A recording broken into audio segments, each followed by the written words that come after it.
morning, everyone. Happy Sunday. I hope you all well. Thank you for joining me today on our discussion on retreats, why one should do them, how to do them, and a little discussion on scheduling what to do during the day and doing them in a fabulous, safe way, which is an enjoyable way, so they're not a thing. If you don't mind indulging me a little bit, it's a beautiful, cool morning, a little damp here after, let's say, yesterday I was in 105-degree heat, which is normally the heat that is found in the desert, like in Lancaster and Boston. But somehow it found its way to LA. So I like to take a moment and just meditate a little bit. I work pretty insane hours, and I don't have really the luxury of this time to be outside and to be still. So if you don't mind, I like to just take 5-10 minutes to, as we say in California, chill out. And maybe you might as well spend time to pray, meditate. If you happen to be outside in your garden or look out the window, let's just enjoy the morning stillness for those who are in the morning, and the evening stillness for those who are in the evening, and for those who are somewhere in between, whatever the energies are of that particular time of day. And just try to rest in it. Even if things are noisy around you, a little chaotic, just let go and sort of be open and let things settle a little. I'm going to do a little mantra prayer practice recitation with a new set of prayer beads that I created, and I'm very excited about them. So anyway, so let's do 5-10 minutes if you don't mind.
All right, I am back.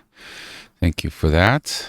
It's interesting. The sun is over the horizon and it's already starting to get hot, and it's only 7:20 in the morning. Let's see.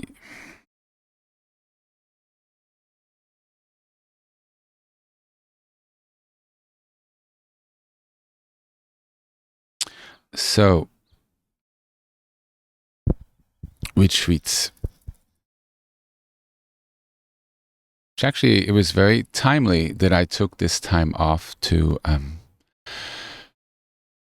take a breather and enjoy nature, because that in its sense really is the core of stepping back. And that's really what retreat means in English, at least the way I take it. I haven't looked it up in the dictionary to get, the official definition, but it's to pull back, to step back, to disengage. To engage is to interact with, so you're pulling back from interaction. In a way, that's kind of what we all did just now. We took a breath and we pulled back from our momentum, from our normal day, and we took a moment. In this case, more like 15 minutes of moments, which actually is what's happened. Each second, each millisecond is a fresh moment, whether we realize it or not. So that is, I have to move in the shade. I apologize. The sun's out, and I'm getting, the sun's so uncomfortable. It was actually 108 yesterday. One moment. It's 7:15 and I can't stand the intensity of the sun. It's really strong. Let me move everything. Give me 1 second, please.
All right, I am back. I'm using a big tree trunk as shade. Okay.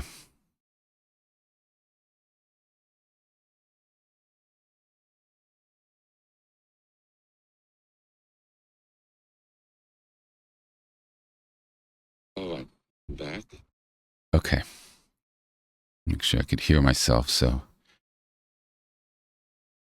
in a way, that's what we're doing. We are pulling back. And taking time where we remove ourselves from our normal lives. That means we, in a way, go through a certain detoxification. We pull back to reset and we release what doesn't serve us. And in a way to do that, best way is to remove ourselves from familiar surroundings, things that we recognize, things that we're used to, our habits, and remove ourselves from interacting with other human beings because we're turning inwards. We leave ourselves with ourselves. It's fancy English. How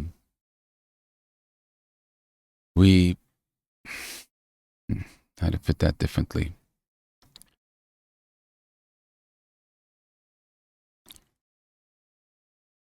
We're the only one that we're in relationship with in a retreat. You can bring an animal, but as long as the animal doesn't become your distraction from the retreat, the focus becomes one's spiritual and religious life. The focus becomes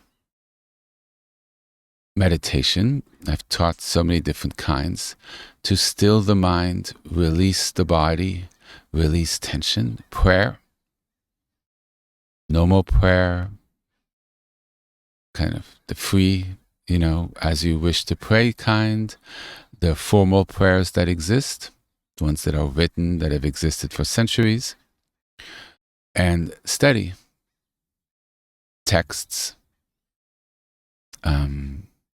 Even HP Shalom, you go through the syllabus, which I hope to try to update. It's so hard to find a moment of time, but I'm really going to try. And you search the table of contents and you find ones that you feel called to learn and to study. But that's not the whole day. You can take walks, but you don't speak to anyone. You have all your food there, so you don't go shopping. Or if there are people nearby, family members, they can set your food at your door, gentle knock, or at a set time, so at 7 p.m. the food's going to be at the door. You want to create a container like a Coca-Cola container where you put Coke in, right? So what you're doing is create a container, an environment where you are inside that environment and things don't come through from the outside. Does that make sense? The mind, our personalities want to engage. We want to find distraction. We also have our normal engagements. So we pull back from our everyday needing to engage, even functional engagement.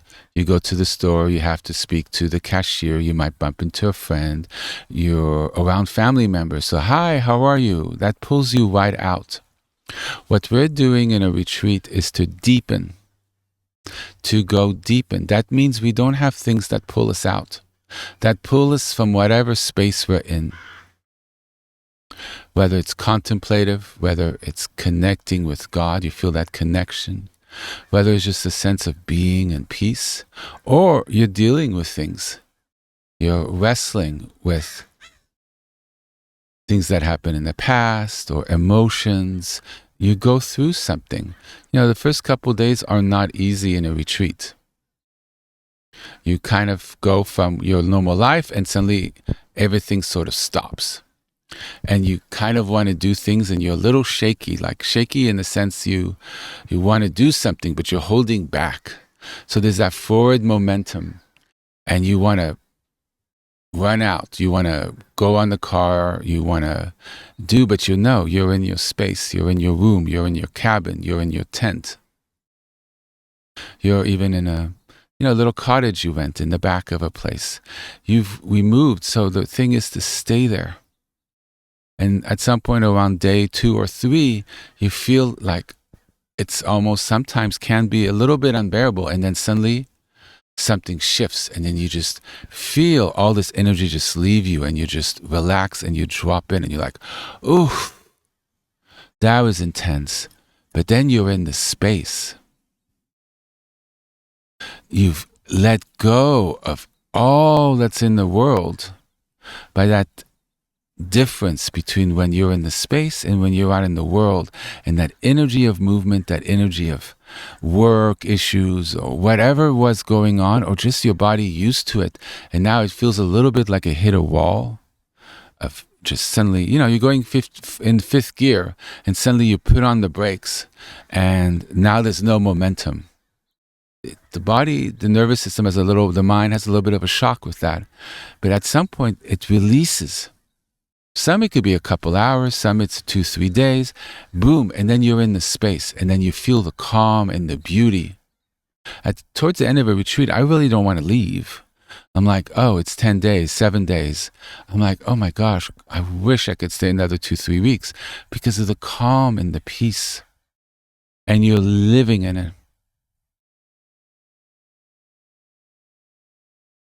The prayer, the simplicity, the walks in nature. So a retreat is a place where you really have time. Nothing's imposing on you. The phone is on airplane mode. Or you have one of those little focuses that exist nowadays, and only one family member can get through. And it knows not to get through unless there's an emergency. And everybody else knows you need to reach you. It's that family member. And that family judges whether it's urgent enough to disrupt your retreat. And there's that safety there. If there's an emergency in the world, somebody will reach you. And you can occasionally, check your voicemail, and the ringer should be on, whatever. But because that lifeline is there, you can calm down and you don't worry. Like, oh, if there's something's happening with the kids, I'm going to get that call. If not, I'm okay. And you don't call out. You don't check the internet. You don't check the news. You necessarily don't listen to your normal music. You listen to religious music or no music at all. And you learn to function with the silence of what's around you. If you're in a tent, you have the streams, you have the birds, you have the animals. You're in a campground, you're in a far side of the campground, far away from people. Maybe even with a little sign, I'm in retreat, please don't disturb. You go to the showers early in the morning or when there's no one around. You don't make eye contact if you bump into someone. Say good morning, they say good morning, you keep it walking. They engage, sorry, I'm in retreat, I'm in silent retreat. I wish you a good day, and you keep it moving. You protect your space. If you're, in a house or a cottage, you've brought in 10 days worth of food. If it's a longer retreat and you can't have all the food in the house, you go to the market at 5 in the morning or 6 in the morning when there's nobody there. You're functional with the cashier. You're like, good morning. And if they don't say anything more other than good morning, you keep it going. If they start chatting, you say, oh, I'm in retreat. It's nice to see you, but I need to stay quiet and focused. People understand, and off you go. And you say thank you, and off you go. And you go to your car, you unpack. I kind of launched right into the details, sort of stream of consciousness, but I don't want to leave anything out, so I'm kind of running with it. I personally eat really well in retreat.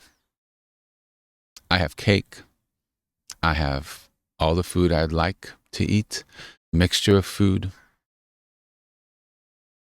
It's not austere. It's not severe. Some people like to have retreats where they don't eat much. It makes it more intense. I find, I get up at sunrise a little before, and I pray and meditate watching the sun go up. I try to find a spot where I could see the sun come up. And I go to sleep around sundown, a little after. And I try to meditate and pray during the sun setting.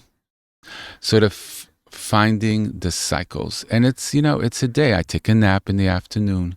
It's not meant to be intense. The traditions I studied, they can be with some real intensity, mind you. But it was more about gentleness and going through the process. You're already praying a lot. There's already a schedule. It's already a thing. Why add more? You're trying to be gentle with yourself. Our world isn't gentle. Family, social interactions, work isn't gentle. It's time for deep self-love and care. I take baths with salts, and I take a nap if I'm tired. I have a little nap time where I'm allowed myself to take a nap, 2 to 3 if I feel like I need to, or 2 to 4. But you have your schedule. The alarm goes off before sunrise. You do the sunset. You do have a lunch period. You have a period where you pray in the morning. You have a period where you take a walk, and you have a period where you study. So it's not free going. There is a structure you try to maintain. That structure helps our mind and also gives us to make sure we're just not do nothing. And in that discipline, there's a certain importance. So there is a discipline of keeping to a schedule, and you're flexible. If it doesn't work out, or you're really not feeling that and you want to take a longer walk, then you do that. But you also realize whether you should do that or whether you should keep to the schedule. And that really helps deepen, helps maintain a structure when there's no longer the structure you're used to. It's a retreat structure, and it's very beautiful. You get up in the morning, you do sunrise, then you have your little breakfast, your eggs, hash browns, right? Then you do another one. Then maybe you study a little bit, or you take a morning walk after your breakfast, right? Not too long, 45 minutes, 30 minutes, 20 minutes. Then you have a morning prayer, practice, mantra period. Then you take maybe a 15-minute break, have a little coffee, a little iced tea, and when you're praying or whatever, you got your tea next to you, you got your coffee, you got your water. And when you're thirsty, it's groggy at sunrise. I know you're like, oh my God, this is tough. Well, you got your little coffee right before you sit down. Right? This is, you bring in the elements to help you. Then you have your lunch around 11:30, 12. You eat well. Then you might have your little afternoon walk, or a little walk before lunch. And then, you have a little study period for 2 hours. Then at 3 o'clock, you go back to a prayer practice, whatever, till 5. Take a little break, maybe a little more or not. You have your dinner, then you've got your sunset practice. You have your bath, shower, you have your evening time, you set out candles, you have beautiful music in the background, light classical, whatever allows you to just chill and be in that spiritual womb, a womb, W-O-M-B. A baby lives in a mother's womb before he's born. That perfect little space, not too hot, not too cold. You feel good. You're like, ooh, Have that glass of wine in the bathtub. This is a healing of the mind, the spirit, the soul, connecting. You keep the prayerful spiritual space.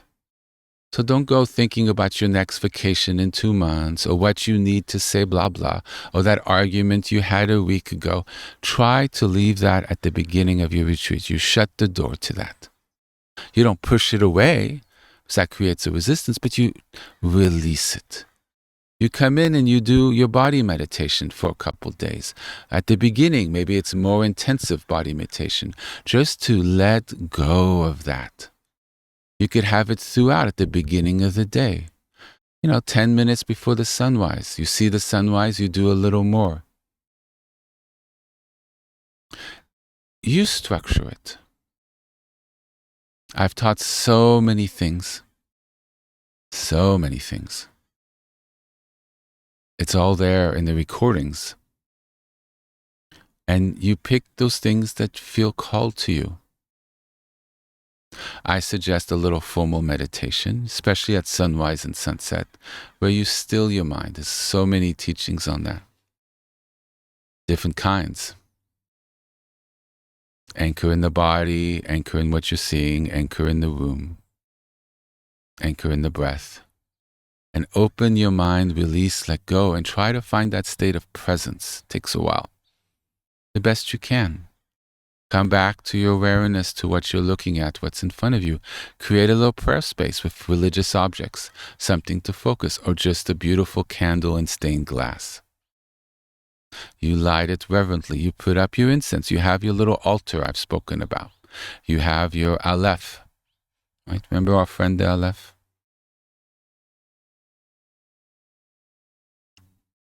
Just because I don't necessarily discuss something because I'm in another part of teachings on something else, that doesn't mean we necessarily leave other things behind. It's just that I'm teaching and focusing on something, but I'm hoping everybody's keeping the elements of what's called to them, and they're using them in their practice. They have their practice with other things that I've spoken about that they feel called to use. Right? Powerful. You have your candle in front of the Aleph, and the essence of divinity. It's the symbol of God. But God doesn't have a symbol, but it sort of represents through the first letter of the Hebrew alphabet, the Aleph, and it has no sound. It's sort of, I have a whole teaching on it. So you have your candle. You have your whatever that makes a religious space, and that becomes the heart of your retreat. That becomes where you go to practice, but you could also practice in nature.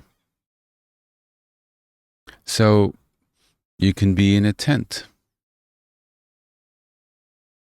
You can be in a cabin. You can be in your country home if you have that.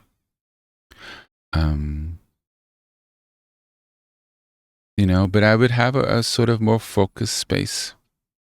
There are also at-home retreats, and I've done that in an apartment in New York City, no less. So one doesn't necessarily need to have to go into nature. Yeah, left. So one doesn't, I feel the difference when it's on the screen. I just changed the whole vibration. Wow.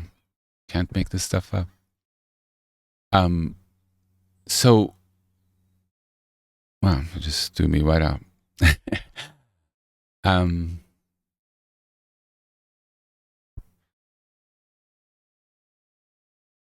It just puts me into such a prayerful space that I can't focus, and I just want to pray. So we're going back to this one. Okay. All right, that's better.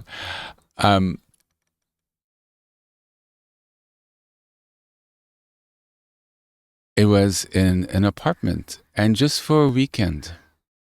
So on Friday night, I came back from work. I had the groceries for the weekend. I put the phone on Do Not Disturb, and I would check it. I didn't have anybody to do the sort of screening for me. I lived by myself, and So I just check in the evening, to see if there's a voicemail or an important text. But I didn't necessarily text anyone. If any friend said, I'm doing a retreat, they knew I was into this stuff. And so, I'm like, I'll see you on Monday. If there's something urgent, call. And, I'm on Do Not Disturb, so call twice.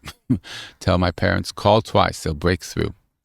Short of that, And I had the food, and I had cleaned the apartment, and I didn't leave. So everything I mentioned before, I did it in my apartment, and that works. Didn't turn on the internet, didn't turn on the TV. And I did it at home. You start slowly. You do not hop into a 7-10 day retreat. Just off you go. Most people would, it's too intense. You have to kind of prepare at home or just a quick weekend somewhere, 1 or 2 days, or a 1-day retreat.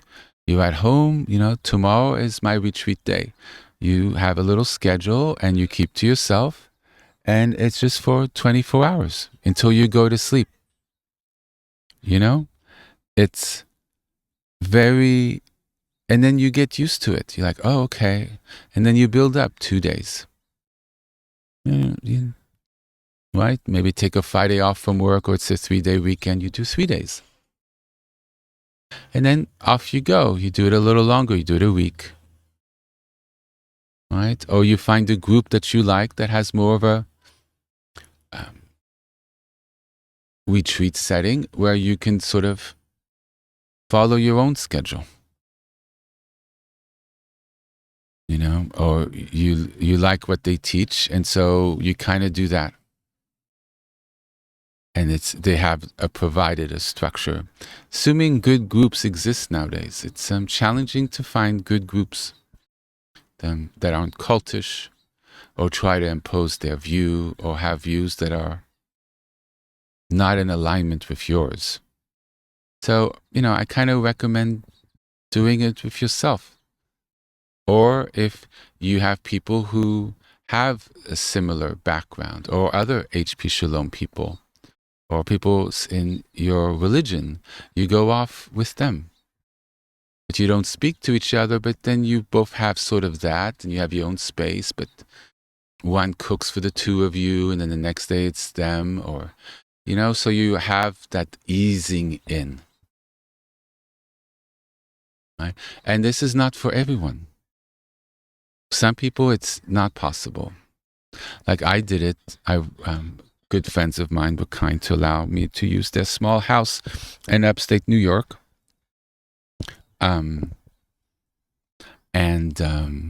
Had a beautiful view of fields, and I saw the sunrise. And once I saw a mother and her little kittens come up from the farm by my window. Precious. I still remember them so many years later. And it was beautifully quiet. They had a tub. I lit candles. Prayerful, powerful space. And had a walk. There was a little lake nearby. They were so kind. And there's nobody around. It's not summer. It's like fall, late fall, early spring, something. Not too cold, not too hot. I had a heat. Kept it comfortable. I had warm clothes, sweats. You want to dress, loose, comfortable. You have a little pad you sit on. It's not harsh. And I mentioned to her what I did, and she said, oh, after 2-3 days, I would be insane. And I laugh, because people say that. And she looked me right in the eyes. No, she goes, no, I really would be insane after 2-3 days. And she was serious. And I'm like, oh, okay, I understand. It's not for everyone. So, these things aren't for everyone. I think, honestly, she would have been fine.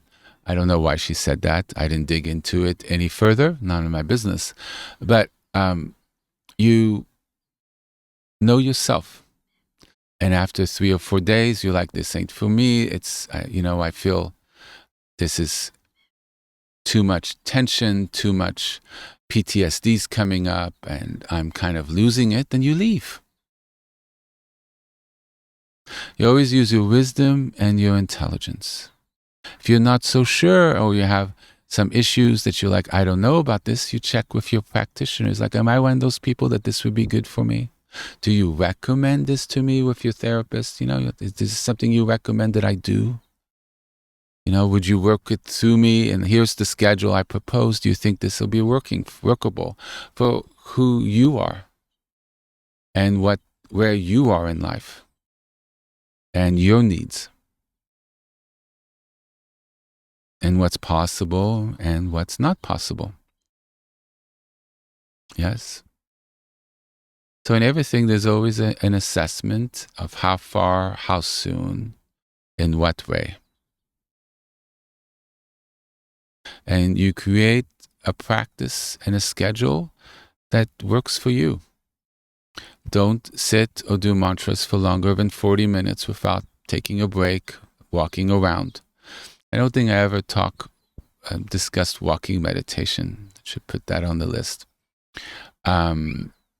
Contemplate a form of walking. We could say mantras. So you keep the space, but you get the blood flowing. So, it's good to get up once in a while and stretch, but you keep that prayerful intention. You go to the bathroom mindfully. You might eat a little something. You make your tea mindfully. But after that 10, 15-minute break, you go sit down for another session. This is allowing the pressure to release in our tires, in ourselves. The schedule helps us connect with God because we have a focused period where we can focus on that. And because we have a schedule and we do it several times during the day, it deepens and it deepens and it deepens a little closer every time. So it goes deeper.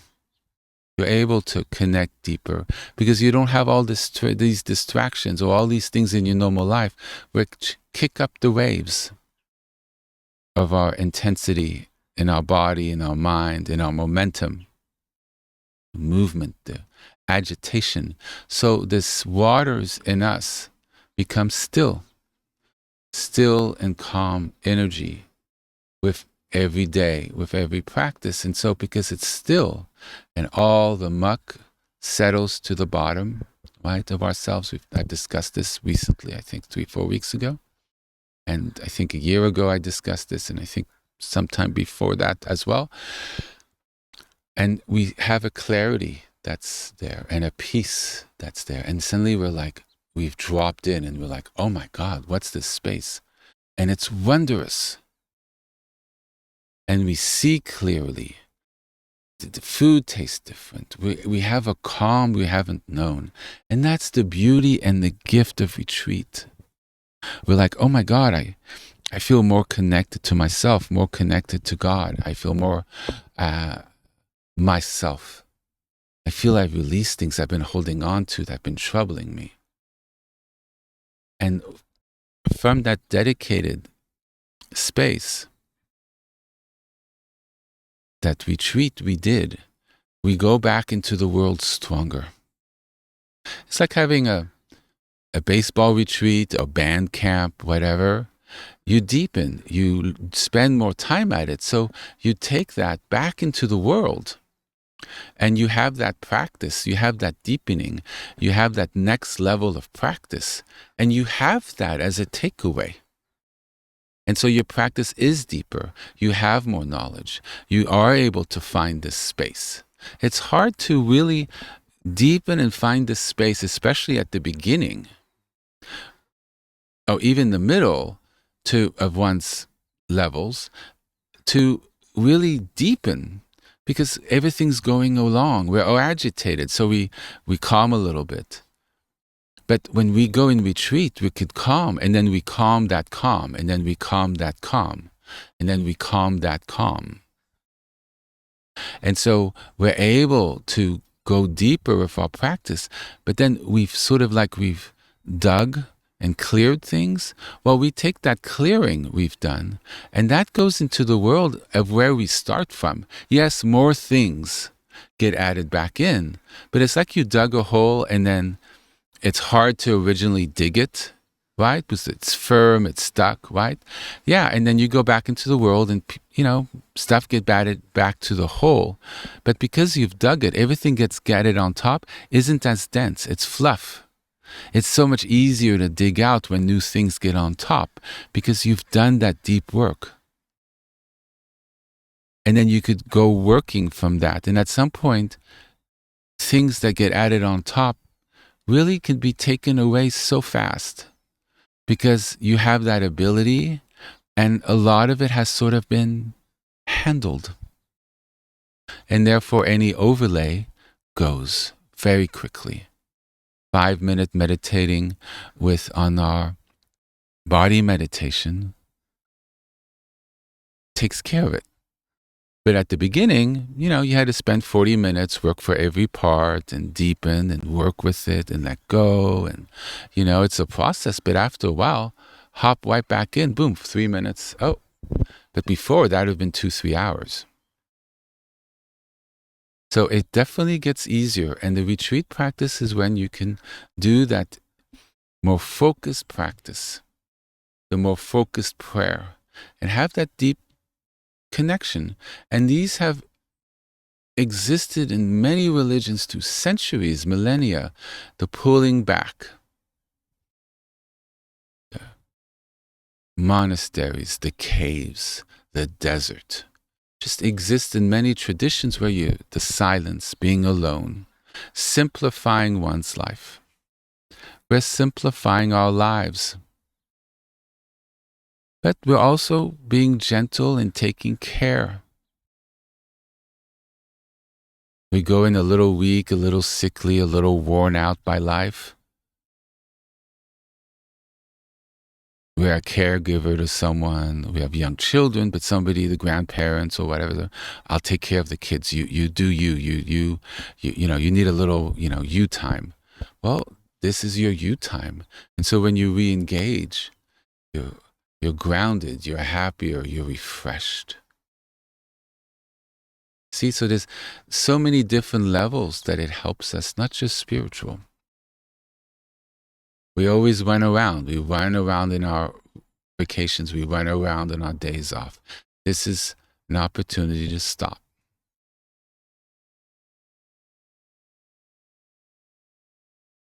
When a retreat ends, you go back into your life. It's a little bit of a shock. You slow down and then boom, you're back into it. So, if it's a longer retreat, 7 days, 10 days, I would suggest that, about 2, 3 in the afternoon on the last day, you start amping yourself back up. You read your text. You start, easing back into the momentum, so it's less of a shock. You kind of power back up into the world slowly, or you wait until the next morning when you're off to work, but you try to have a more quiet day, and it takes a couple days. You're more sensitive, so you try to not go to the gym with the loud music. You try to nurture yourself back into it. Yes. On the way home, you drop by a restaurant that has people in it.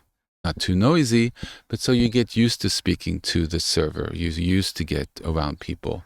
You order, you engage. So your body starts kind of booting back up to something that's your normal life.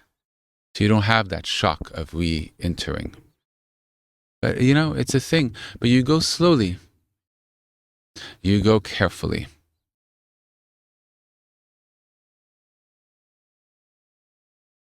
We're entering, interestingly enough, and I didn't plan it this way. Actually, I wanted to give these teachings in July, but there was body meditation teachings kept having technical problems with all the computers and cell signals and everything. So things were a little delayed, but interestingly, the yearly period of Elul is coming up, which I speak about every year, starts August 13th. That's in under 2 weeks, interestingly enough. And it's the 40 days of Teshuvah, the returning to oneself, a period of reflection, returning to God. It exists in the Jewish religion. It lasts 40 days through the high holy days to Yom Kippur. And it's actually a period of reflection and atonement and rededication. It's a religious period of time set aside once a year. And similar periods of time exist in many different traditions. And the Jewish one starting in under 2 weeks. So this is actually a beautiful, perfect time to find a little time to go on retreat, actually. And the fall's coming is a good time. Or for people in the southern hemisphere, spring is coming, beautiful time. And you find the environment that suits you at home, in your apartment, with a tent. You rent a little cottage, a friend's house, your house. A little hotel that has little mini rooms out and about, on its property. Those exist. Some of them are not very expensive. And you tell the staff, I'm on retreat, please don't disturb me, be keeping to myself, or, you have a little cafe, can you have my meals prepared at this time and that time every day? Or, you have an accommodation that suits you, and you go on your walks and your hikes, and if you have a musical instrument that you enjoy, you play that. It's such a beautiful, beautiful time. Some of my most best and favorite life memories have been when I'm on retreat, in groups, by myself. It's some people that became friends, and also for the last many years, my own retreats. And it doesn't have to be elaborate.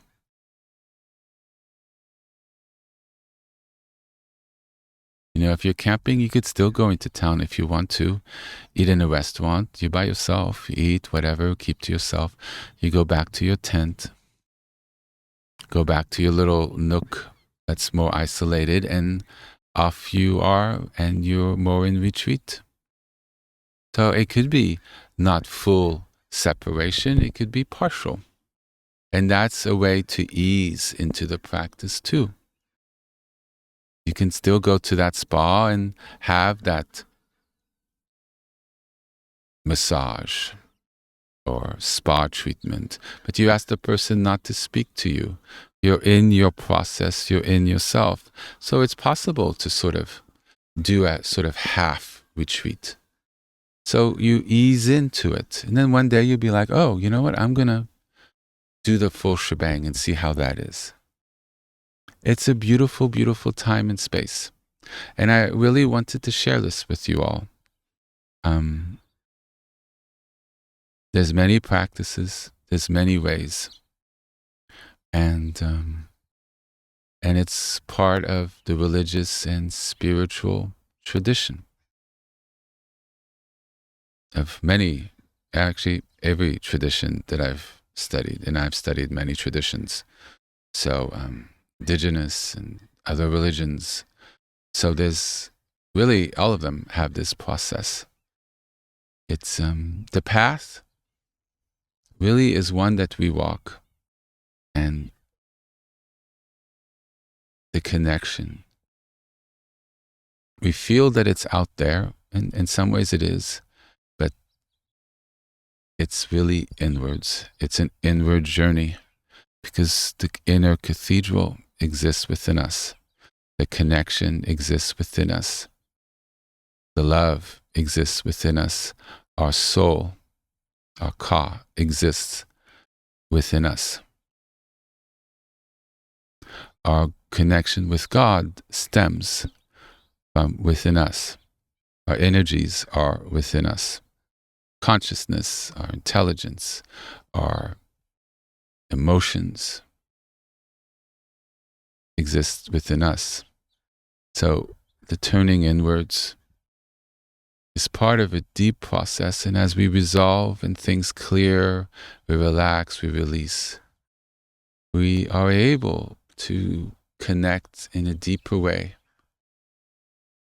because we've removed the static that keeps us from connecting with God and ourselves, our inner wisdom, our ability to experience life in a different way, in a fuller way, to truly be able to see, like you really see the trunk of a tree. You realize you've never really seen a tree because there's so much movement in your mind, there's not as much bandwidth to process or to see through the light that's coming in through the eyes. Because our computer is saturated, and so it doesn't process. We don't have the stillness to truly see a tree or a flower, or to hear, or to even experience the wind, or we don't even feel the breeze against our skin, because we're so in ourselves, or we're so in whatever, that we're not sensitive to even feel that. Or to appreciate a park because we're just walking through the park, because walking through the park is a thing to do, but we're not really walking through the park. We're not experiencing the park as we walk it because we have such intensity and momentum. We haven't opened. We haven't developed the skills or even have the knowledge that a different way of experiencing the park even exists. So we don't know any different, and the people around us don't know any different. So that's a reality that's there and available. But we're simply not aware of it or open to it. So we can walk through parks in a wholly different way and have a very healing, deepening religious experience going through a park. That 5-10 minute going through a park refreshes us from a whole week of shit. Pardon my French. And how is that possible? Oh, I don't know, but it happens. Because we've done the work. The space was created. The water became clear and still. But once you've done that a few times, the extra dirt goes away really fast. The water becomes still and clear really fast. Because we've already been processed. We've done the work. We have the ability. So poof, cleared. Oh my God, I'm free. Oh, thank God, that was the best 10 minutes of my week. Oh, now I could re-engage. Boom. Yes? So I've really enjoyed being with you all this morning. I hope this is of a benefit and blessing to you all. And really an opportunity to build a practice in a way, see what elements call to you and make something really beautiful, something sacred, something healing, something refreshing. And so when we re-engage, we do it in a more refreshed, empowered, connected, and wonderful way. We've had a real benefit. And we've experienced the blessing of retreat. Amen. So, Thank you for joining with me today. I'm going to try to do the Wednesday prayer gathering. I want to do another little body meditation practice with you all, sort of a last teaching on that. But if I'm not able to do it, please forgive me. It's my work schedule, and I can't know until the afternoon whether I have the possibility to put a pause on my work, or it's just the way it is. But please bear with me through that. And I wish you all a very blessed week. And thank you for joining me today. Bye-bye.